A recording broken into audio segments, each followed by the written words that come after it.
Box to Box Media Network. Selamat datang di podcast pengembangan diri, eksklusif hanya di Spotify. Podcast ini akan bantu kamu untuk mengatasi kegalauan di usia muda, sukses di usia muda, dan yang pasti terus bertumbuh setiap harinya. Selamat mendengarkan. Hai, saya Andreas Bordes, dan pada podcast kali ini saya akan share tentang cara mengatasi rasa takut gagal dalam memulai usaha.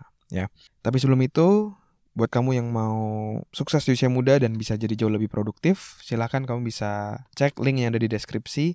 Ada beberapa tools dan resource yang bisa bikin kamu semakin sukses. Oke, silakan klik link yang ada di deskripsi, kamu bisa download secara gratis. Ya. Oke, nah ini saya menjawab pertanyaan yang masuk via email dari Daniel Kusuma. Jadi dia mengatakan bahwa ia memiliki tantangan atau kesulitan terbesarnya saat ini adalah ia merasa takut dan tidak percaya diri. Ia takut gagal dalam usaha karena memang modalnya pas-pasan. Kalau gagal terus, saya mau usaha apa lagi? Saya orang yang tidak percaya diri karena merasa tidak punya skill apa-apa. Jadi selama ini hidup saya lebih, dalam tanda kutip, main aman aja. Menjalani apa yang sudah ada, dan begitu saja. Terima kasih Bro Andreas, podcast Anda memberi semangat dan aura positif buat saya. Oke, thank you ya Bro Daniel yang sudah memberikan pertanyaannya via email. Ya. Nah, jadi memang dalam membuat atau membangun sebuah usaha itu memang tidak gampang gitu. Kalau gampang ya pasti semua orang udah jadi pengusaha sukses kayak gitu.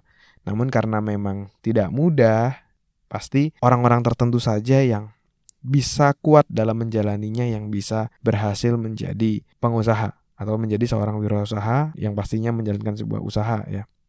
Nah, kalau dari saya sendiri melihat tentang entrepreneurship atau kewirausahaan itu adalah sebuah profesi yang menurut saya menarik dan sangat seksi. Ya, kenapa? Karena ketika kita ya dalam proses menjadi seorang wirausaha atau entrepreneur seperti itu kita akan dituntut untuk bisa belajar banyak hal. Ya, dari marketing, dari sales, operation, finance dan lain-lainnya. Kamu harus belajar begitu banyak hal. Dan yang paling menarik untuk menjadi seorang wirausaha adalah kamu akan belajar banyak hal. Kamu akan terus bertumbuh jadi jauh lebih baik ya. Karena kamu dituntut untuk bisa belajar dan tahu banyak hal tentang kewirausahaan tadi.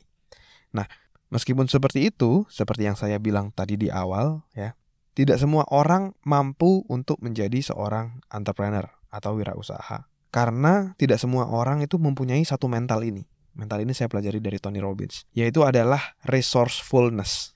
Ya, resource kan sumber daya ya, kita harus punya sumber daya. Oke, tapi ini adalah resourcefulness. Resourcefulness itu adalah perasaan dalam diri bahwa perasaan kalau kita berdaya itu yang paling penting. Ya, kita harus merasa berdaya dulu, baru kita bisa. Jadi meskipun kita nggak punya skill, kalau kita berdaya kita akan cari tahu nih gimana cara biar bisa punya skill tadi. Atau kita akan cari orang lain yang punya skill tersebut untuk support kita. Karena kita punya gap di sana, punya kekurangan pada skill tertentu. Ya. Terus kalau misalnya nggak punya modal, ya dia bakal cari modal kayak gitu. Ya, seorang pengusaha berhasil pasti dia akan selalu cari cara. Entah dia akan bagi hasil dari investor atau seperti apa, dia akan selalu cari cara. Ya, jadi prinsip pertama agar tidak takut gagal dalam mulai usaha, kita harus punya mental dulu, yaitu mental resourcefulness atau berdaya. Selalu cari cara, selalu fokus solusi. Ya. Nah, lalu tadi ada statement kedua, Bro Daniel ini lebih memilih untuk main aman aja nih. Ya udah yang ada aja dijalani, gini-gini aja kayak gitu. Nah, ada yang bilang bahwa keberhasilan kita, kesuksesan kita itu berada di balik resiko yang ada. Jadi ketika kita mau mengambil resiko, di sana rewardnya akan jauh lebih besar gitu. Nah, tapi pertanyaannya apakah kita harus gila-gilaan mengambil resiko? Tentu enggak. Saya dulu juga kuliah di salah satu universitas yang menanamkan entrepreneurship gitu ya. Dan di situ saya belajar bahwa pengusaha sukses itu memang mengambil resiko, tetapi mereka mengambil satu yang namanya calculated risk taker. Jadi dia mengukur nih resiko yang ada sebelum dia ambil. Jadi nggak asal-asalan main ambil aja kayak gitu ya. Jadi dia mengukur resikonya tadi. Nah, lalu kalau kamu masih cenderung main aman, tidak berani mengambil resiko tinggi, itu pun juga nggak apa-apa. Karena saya pun juga kayak gitu. Karena saya saat ini ya kerja kantoran kayak gitu. Dan side hustle saya itu ada di training, terus ada di podcast seperti ini.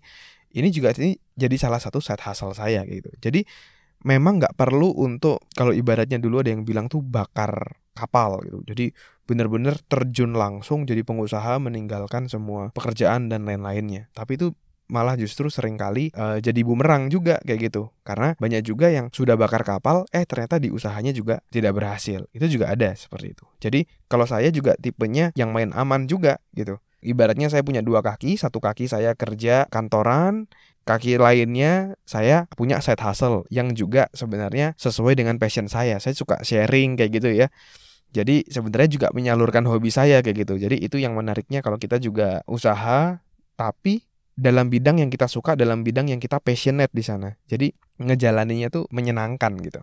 Nah, jadi saran saya kalau kamu memang belum berani mengambil resiko, it's okay ya. Silakan kamu sambil kerja. Dan kamu kan kerja juga nggak mungkin 24 jam kan, atau 12 jam gitu kan, agak-agak nggak mungkin gitu ya. Bisa jadi 8 jam, ya mungkin sesekali lembur 12 jam oke lah. Tapi kan kamu juga pasti punya waktu yang lowong. 1 jam sehari misalnya, atau di weekend kayak gitu. Itu kamu bisa mulai coba aja bikin usaha, coba aja jualan dulu. Dari situ kamu bisa ngeliat nih penghasilannya berapa. Kamu sambil belajar, sambil meningkatkan dirimu. Dan dari situ kamu bisa dapat 2 hal, di pekerjaanmu jalan dan di usahamu juga jalan. Ya. Mungkin ada pertanyaan, lalu kapan kita akan meninggalkan pekerjaan kita untuk kita berwirausaha kayak gitu. Nah, saya punya satu mentor yang mengatakan bahwa bisa ditinggalkan kalau misalnya usahamu itu bisa memberikan penghasilan yang 100% sama seperti gajimu seperti itu. Tapi kamu bisa menentukan standar yang sesuai dengan dirimu. Misalnya nanti deh kalau udah 70%, atau mungkin nanti deh kalau udah 200% baru deh saya mau fokus di wirausaha. Gitu pun juga nggak masalah ya. Jadi ditentukan sendiri bagaimana kamu mau mengambil resiko, bagaimana strateginya ya. Tapi kalau kamu mau menjadi wirausaha dan juga kamu misalnya masih takut mengambil resiko terlalu tinggi, ya udah kayak tadi aja, sambil kerja sambil punya side hustle. Tapi yang paling penting jangan sampai mengganggu jam kerjaan utama gitu ya. Pastikan kamu mengerjakannya di luar jam kerjamu. Terima kasih sudah mendengarkan episode kali ini. Semoga bisa bermanfaat dan menginspirasi. Dan kalau kamu merasa bermanfaat, kamu bisa kasih rating bintang 5 di podcast ini. Supportmu sangat berarti untuk kami.